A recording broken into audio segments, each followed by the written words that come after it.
ng Ginoo na nais niyong marinig ang mga kasagutan sa inyong mga tanong na kanina pa nais na ibato sa kanya.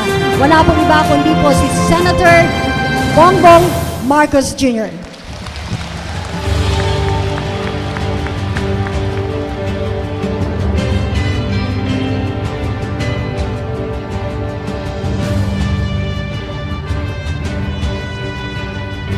Kinakampanya ko po hindi lamang ang aking kandidatura para sa pangalawang Pangulo, kung hindi rin ang isang pagsulong ng kilusan ng pagkakaisa ng sambayanang Pilipino.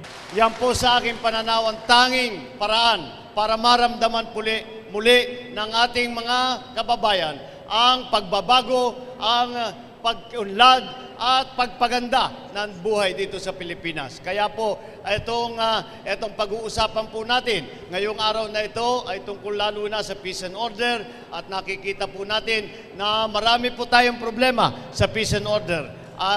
Sa nakaraang isang taon ay dumami ang krimen, nag-increase by 54% ang krimen according to the report ng PNP. Ay dahil isang malaking bahagi rito ay ang problema ng pagbebenta ng illegal na droga dito sa Pilipinas.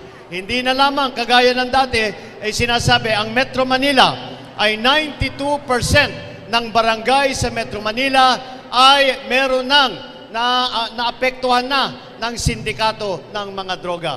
Ngunit ang pinaka nakakatakot at pinaka nakakabahala na bagong development dyan ay ang sinasabi na hindi lamang sa mga urban area ang problema sa droga, kung hindi ngayon ay pati na sa mga rural area. Kailangan po natin, kaya tamang-tama po ang ating mensahe na pagkakaisa.